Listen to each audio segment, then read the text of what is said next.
Taming the DoubleTap Defense. William Hovey Smith, 2014. I'm the author of Backyard Deer Hunting, and well, we shoot some unusual guns from time to time. This is Hovey Smith, the Backyard Sportsman.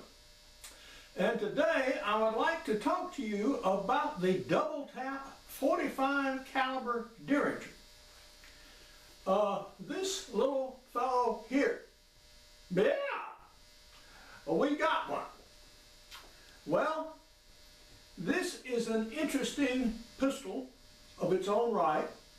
It is small, compact, has 2 shots, so in that sense it's similar to the Remington Double Derringer, although it has a larger footprint, and it shoots the 45 ACP and the 9mm Parabellum.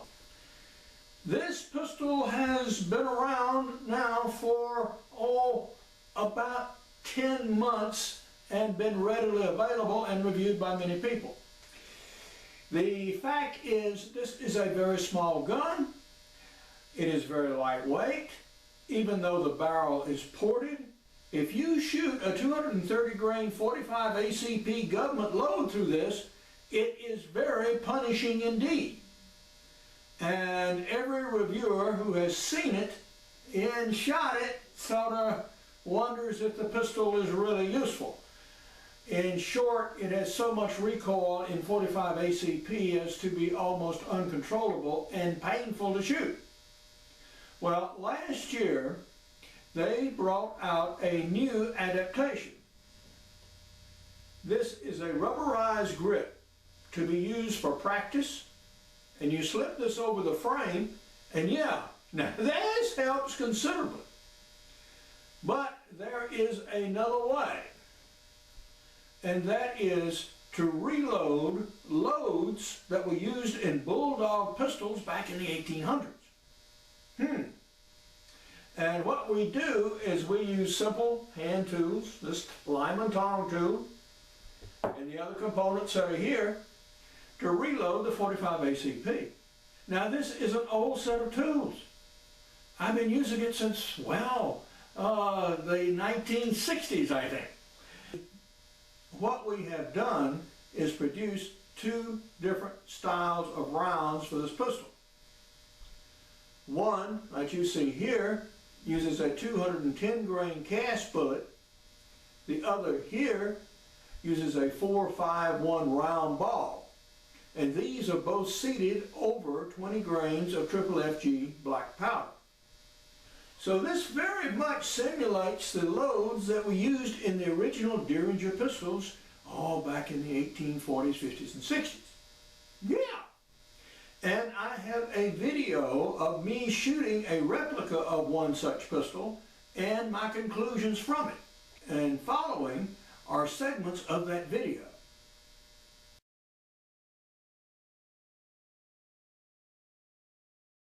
So we've got our zombie pizza delivery guy down there at 10 yards.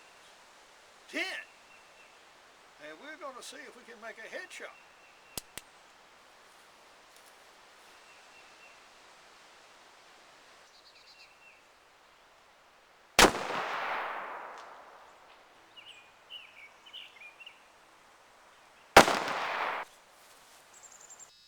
The trigger pull. I had adjusted the trigger pull somewhat, but even so it was very long and very grating. And I was able ultimately to, with both hands holding, able to shoot a 10-yard group like this, which is reasonable for this class of arms. Now this is something that's seldom done on small handguns. Typically they have wretched triggers. Science. This pistol shot almost 2 feet high at 10 yards. It also shot significantly to the left. Well, that's not very good either. Now, what about power and velocity and these kind of good things? If you hit your opponent, is this going to disable it? Probably not. As it turns out, this load out of this pistol developed 433 feet per second. Whew! Now that is a very low velocity. Remember, but you've got only 20 grains of powder to work with, and you've also got only about 1 inch of barrel. Whoa. I tried 777 powder in this, and that failed to fire with this percussion cap. So that was not a solution either. So we're working with very low velocities. Consequently, we're also working with very low muzzle energies. This pistol only puts out 53 foot-pounds of muzzle energy at about 7 or 8 yards. Oh, 53? Is that real? Yeah, I'm afraid it is. I checked my calculations several times. Yeah, the instrument works, the chronograph works, the right screen length. Yeah, all of that. And I come down and I look at the 41 rimfire cartridge that was used in the Remington Derringer. And guess what? It's also putting out 52 foot-pounds of energy. Oh, so we're working about in the right range for this class of arms. Because this pistol is so uncomfortable to shoot, this may be one of the shortest gun tests I've ever done.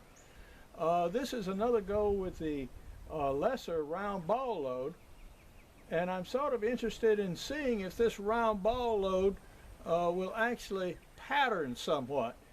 Thus far, the gun shoots fairly well vertically. The spread of shots is about 4 inches wide at 10 yards, and the spread is about 1 foot. Well, actually, that's not too bad for this class of gun, particularly with double action trigger pulls.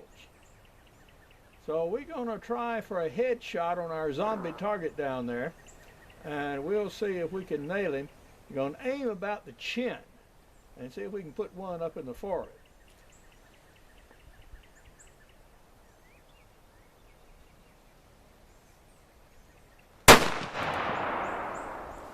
Well, we did aim about the chin, and it hit, well, 2 inches high over the top of the head.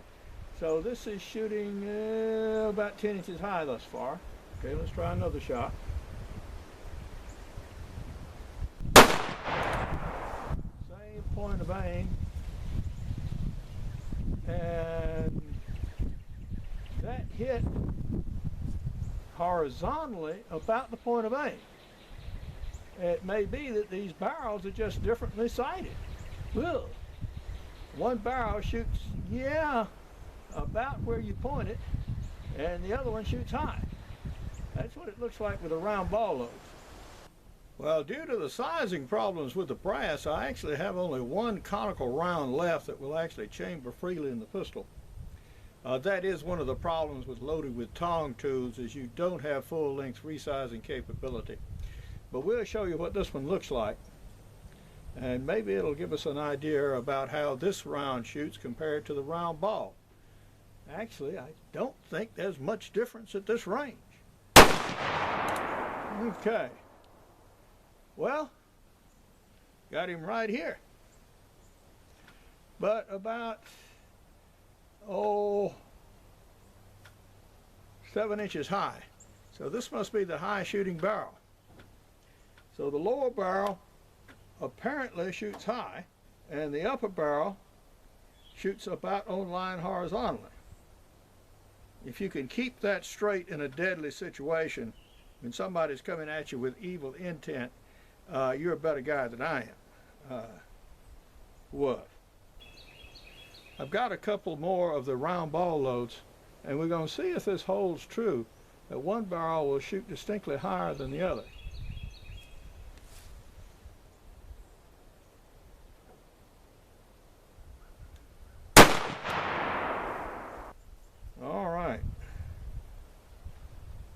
I think that's about as much as I want to do with this gun. On our target results here, this is the point of aim for this series of 3 shots. And this indicates the spread at 10 yards of the strike of the shots between the 2 barrels with round balls. Similarly, this was one barrel, These two were from another, and these were not particularly meaningful. These were just our first shots in this group, but it is significant that they did group fairly well so far as the vertical spread is concerned. So yeah, you need to line your target up vertically, and depending on which barrel goes off, yeah, there'll probably be anywhere between 4 and perhaps as much as 10 inches disparity in the strike of the bullets. So if you're going to defend yourself with a double tap, let them get close, guys. We have returned from the range, and did we duplicate or better the old bulldog loads of yesteryear? Yes, we did, as a matter of fact. Now, a round ball weighed 138.2 grains, and we got a velocity of 514 feet per second out of it, which gave us a whopping 81 foot-pounds. Well, now that is better than the 41 Remington Derringer by a little bit, and it's also better than the Webley 44 Bulldog, which did about 80 foot-pounds. So yeah, it barely made that with a round ball load. Now with the heavier 210 grain bullet, the velocity fell to 502 feet per second, but the muzzle energy picked up to 134 foot-pounds. Now that is getting to be more nearly respectable. While it's not near what the 45 ACP is, now when you shoot that out of the government issued 1911 pistol, that goes 850 feet per second and delivers 384 foot-pounds. That's a significant difference. What's going to happen next? Well, these are the cases that actually function well in the pistol. So I'm going to first remove the primers, then wash them, then dry them, then reload them with black powder, 20 grains, and the 210 grain bullet. So this is actually the load I will carry in this pistol. Now, about the round ball load.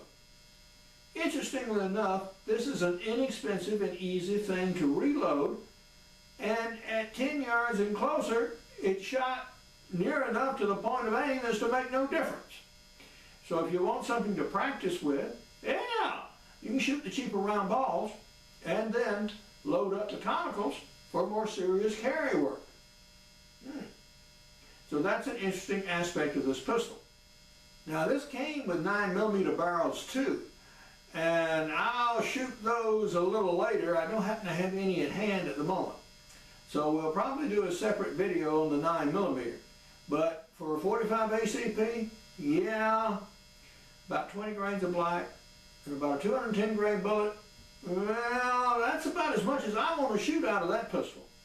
But now, this is Hovey Smith, reminding you to hunt what you eat and eat what you hunt. Be legal, be ethical, be safe, goodbye, God bless, and see you next time.